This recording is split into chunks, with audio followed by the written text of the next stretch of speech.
It was supposed to be just another campaign stop. President Donald Trump's convoy moved swiftly through the quiet roads of a small Colorado town. The sun was beginning to dip low, casting golden rays across the countryside. That's when Trump noticed something unusual, a small makeshift stall by the roadside.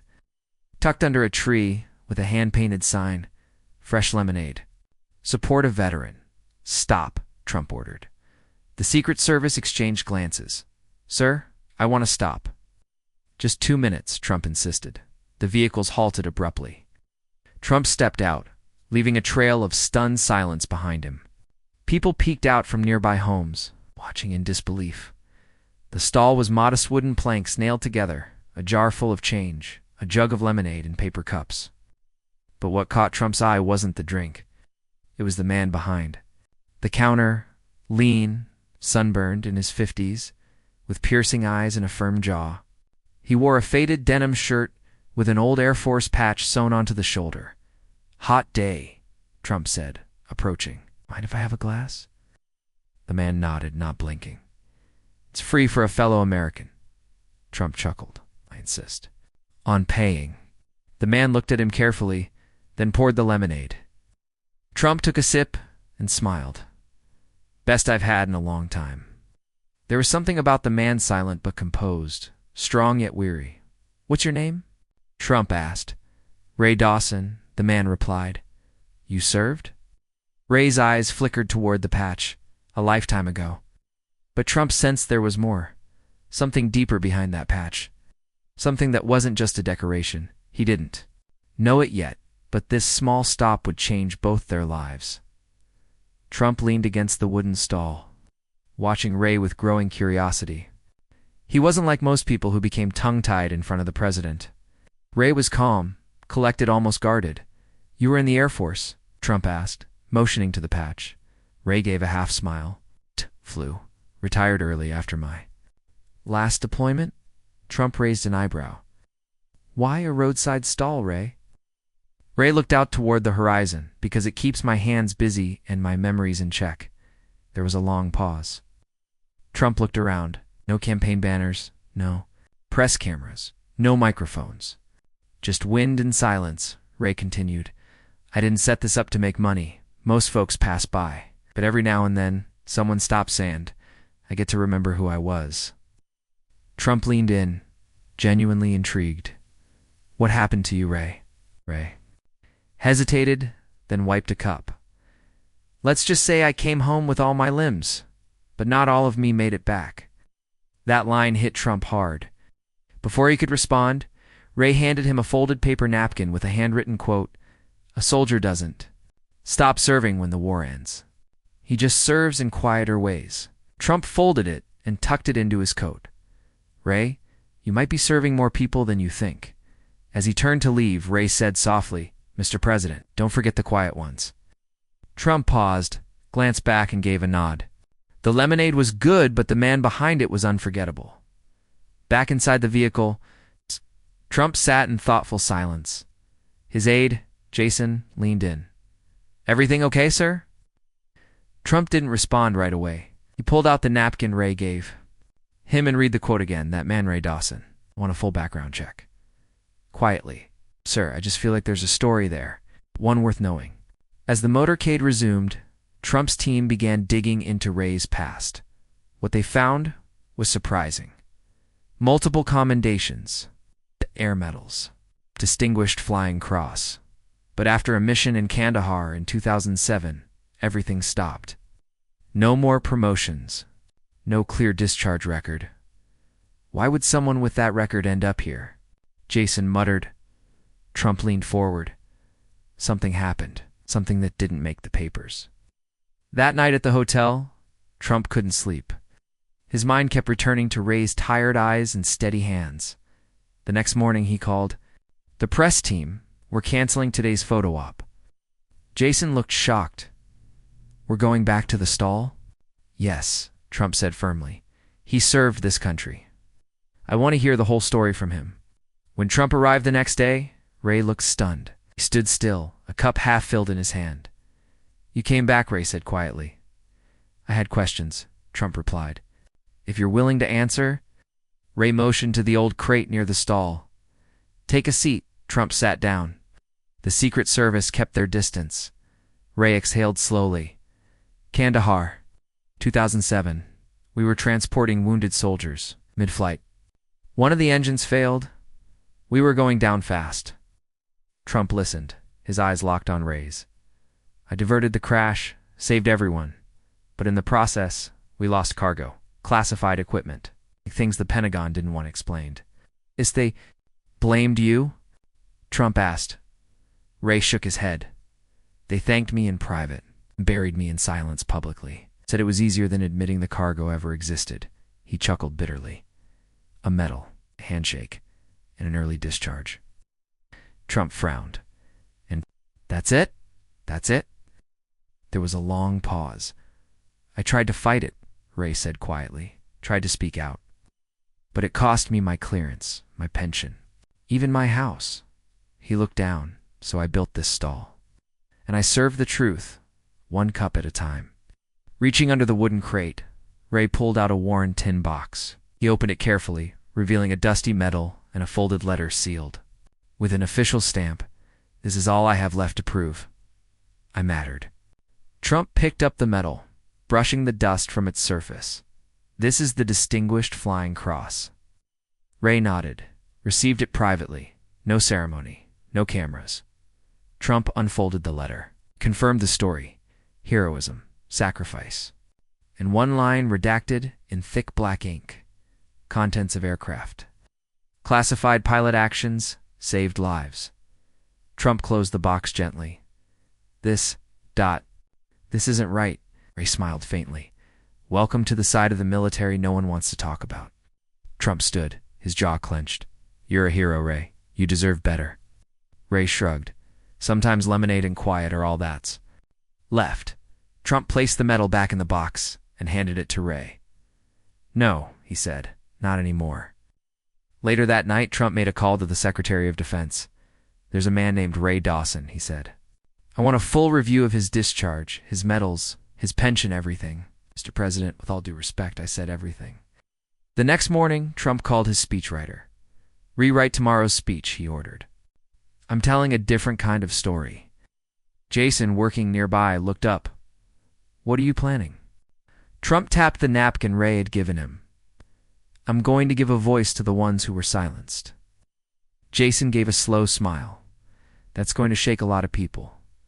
Trump nodded. "Good." At the Veterans Town Hall in Denver, the crowd buzzed with anticipation. Trump took the stage, but instead of diving into policy, he held up a worn Air Force patch. "This belongs to a man named Ray Dawson," he began. "You won't find him in the history books, but you'll find him by the side of the road, with a jug of lemonade." The audience leaned in, hushed. Ray saved lives, served with honor, and then he was erased. He let the silence speak. We honor the flashy headlines, the televised medals. But what about those we hide because their truth is inconvenient?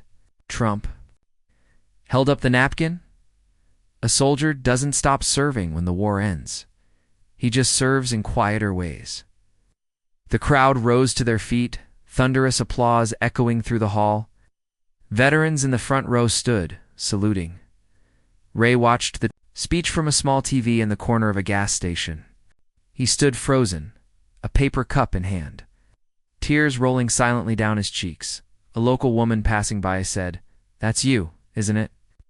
Ray nodded slowly. By the afternoon, the road near his stall was packed. Veterans, bikers, families, all lined up, not just for lemonade, but to shake his hand. "I thought I was forgotten," Ray whispered. A boy handed him a handmade thank you card. "You're my hero," the boy said. For the first time in years, Ray allowed himself to believe. 2 days later, a black SUV arrived. A sealed envelope was handed to Ray. Inside, full reinstatement of his military pension, an official letter of Apollyon. Invitation to be honored at the White House. Ray read the letter 3 times, his hands trembling. "I don't deserve this," he murmured. But the letter wasn't about what he deserved, it was about what he earned. At Andrews Air Force Base. Ray stood at the edge of the runway, staring at a massive C-130 transport plane. Just seeing it stirred memories he'd long buried as he approached. But unmistakable, they were the soldiers he had saved in Kandahar. One of them called out, voice cracking. They rushed forward, bracing him tightly. "You dragged me out when the flames were inches away," said one. "I never forgot your face," said another, gripping Ray's shoulder. They shared stories, laughter and tears under the warm sunlight. For the first time in years, Ray didn't feel like a ghost. He felt seen. He felt real. As he stepped into the cockpit of the plane, he whispered, "Welcome home." Not to the aircraft. To himself, he had finally come full circle. Ray never saw himself as a leader. But now, people were looking to him for something bigger than lemonade. After a private meeting with President Trump and several top veteran support leaders, Ray found himself facing a new kind of mission. Not flying through combat zones, but lifting up those who came back broken, forgotten, or ignored. And this time, service would be public for all to see. Advocates rallied behind him, and an idea took root. The Lemonade Veterans Fund was born, named after the humble roadside stall where it all began. Its mission was simple: provide mental health services, housing support, and small business grants to forgotten veterans trying to rebuild their lives. Trump personally donate. Families and dignitaries gathered for a special ceremony to honor unsung heroes of the armed forces. But there was one name on everyone's lips: Ray Dawson, dressed in a crisp suit. Ray walked slowly to the podium beside President Trump. The applause thundered across the lawn for a man who once stood quietly behind a lemonade stall. The moment felt surreal. Trump stepped forward. "We're here not just to honor bravery," he said, "but to correct silence." Ray Dawson didn't ask to be recognized. He asked to be remembered. Then, in front of the world, the president pinned a distinguished flying cross over Ray's heart. This time, cameras rolled. This time, America watched. Ray spoke softly. "Hands steady. I don't stand here for medals. I stand for every veteran who sits in silence, wondering if they mattered. You do? You always did?" The crowd rose to its feet. Some clapped. Others wept. The quiet man had become a symbol. Weeks later, Ray received a call from the Smithsonian Institute. "We'd like to honor your story," the curator said. "We want to display your patched shirt. It represents more than a uniform. It represents silent courage." Ray hesitated. That shirt had been his armor, his reminder of everything he'd endured. But as he stared at it, folded in his closet, he realized it no longer belonged to just him. At the exhibit's opening, the faded denim shirt was displayed under glass. Next to it, a hand-painted sign read, "One cup, one story. One man who served even after the war ended." Below, etched in steel, was Ray's quote, "Don't forget the quiet ones." Visitors paused, reflecting. A young schoolgirl looked up at her father and asked, "Who was he?" Smiled and replied, "Someone who taught this country how to listen." It once felt invisible, though he was part of the nation's story stitched into its living history, and something remarkable began to happen. His story sparked a movement. Veterans who had remained silent for decades began to speak out. Videos surfaced online: Vietnam vets, Iraq veterans, medics, translators, each sharing their untold struggles and moments of unrecognized heroism. The hashtag #QuietWarriors trended for weeks. Social media became a living museum full of raw stories, resilience, and long-buried truth. One woman wrote, "My dad never talked about his service. Yet after hearing Ray's story, he finally did. Thank you." The Lemonade Veterans Fund's inbox overflowed. Messages of gratitude, offers to help, requests for aid. Ray read every letter he could. One message stood out: a handwritten letter from a young vet named Marcus. "I was about to give up. Then, I saw your story. Now, I'm fighting again for myself." Ray sat back, overwhelmed. He had never wanted fame. But if his pain gave someone else the strength to keep going, it was all worth it. Reluctantly, Ray accepted an invitation to appear on a national talk show. He didn't like lights. He didn't like cameras. But he knew now his mission was bigger than his comfort zone. The host leaned forward. You turned a lemonade stand into a movement. You gave a nation something it didn't know it needed. Ray nodded gently. I didn't do it alone. I just stopped waiting to be heard and started pouring the truth, one cup at a time. You turned a lemonade stall into a national movement. How does that feel? The host asked. Ray smiled gently. Unexpected, he said. But sometimes a small cup can carry a heavy message. He spoke about Kandahar, about the silence that followed, and about how one unexpected visit from the president changed everything. What would you say to struggling veterans watching this? The host asked. Ray looked directly at the camera. You? Matter whether the country says it out loud or not? But know this, people are listening now. The interview went viral, millions watched. Tens of thousands shared it. Ray didn't try to be poetic, he was simply honest. And in that honesty, America found something rare. Truth without agenda. Pain without shame. The country was still thirsty for compassion, for meaning, for voices like Ray's. A month later, Ray received a letter from the principal of a school in the very town where he once sold lemonade. The school board had voted unanimously to rename the elementary school Dawson Elementary, home of the brave. He was invited to the dedication ceremony, nervous but honored. Ray attended. Children waved tiny flags. Signs read, "Thank you, Mr. Ray." During the assembly, the principal announced, "Every Friday, in honor of Ray's journey, we serve lemonade. But more importantly, we teach about quiet courage." Ray stood at the podium and smiled at the students. "Courage isn't loud," he said.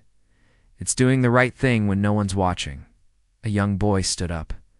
"Mr. Ray, are you a hero?" Oh. Ray knelt down beside him. "No, kiddo. Heroes are just people who didn't quit. Even when it got quiet." The crowd clapped. Ray, once forgotten, is now helping shape the future one child at a time. With help from the White House, Ray was able to track down the families of the soldiers he had saved in Kandahar. In Texas, a young father hugged him. "Because of you, I got to see my daughter graduate." In Ohio, a mother embraced him, weeping. "My son came home. He gave me more birthdays with him." But one visit stayed with Ray forever, in Arizona. He met the widow of Sergeant Alan Morris. She opened the door, toddler balanced on her hip. "He never met his dad," she said softly.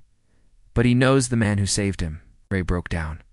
No medals, no cameras, just raw human gratitude.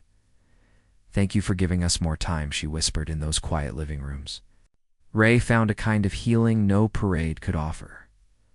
Late one evening, President Trump sat alone in his study, flipping through a leather-bound book compiled by his team, The Legacy of Ray Dawson. It was filled with letters, photos, and testimonials. From veterans helped by the Lemonade Fund, Jason entered the room. "You look like you're thinking." Trump didn't look up. "I almost didn't stop that day," he said quietly. "Imagine that." Jason nodded. "But you did, and it made history." Trump turned to a photo of Ray standing beside school children, each holding lemonade cups. "I've shaken hands with kings and CEOs," Trump said. "But that man Rahi reminded me why we lead. For the people, for the ones left in the quiet." Jason smiled. "Sometimes the loudest thing a president can do is listen." Trump closed the book and whispered, "And sometimes the smallest. Stalls carry the biggest truths." Years passed, Ray grew older. The world changed, but his message never did. One spring morning, he returned to the tree by the roadside where it all began. The stall was gone now, but he placed a small wooden sign that read, "Gone to serve again in new ways. Keep the quiet warriors in your heart." He poured himself one final cup of lemonade, sat beneath the tree, and watched the cars go by. A young vet pulled over and approached. "Are you Ray Dawson?" Ray nodded. "I just wanted to say, your story gave me hope when I had none." Hush. Ray smiled, handed him the last cup, and said, "Then it was all worth it." He stood, took one last look at the field, and walked away not in. retreat, but into a new chapter of quiet service. Some heroes don't fade. They ripple. On Veterans Day, a young boy wandered the Smithsonian with his family. He paused at a display case holding Ray's patched shirt.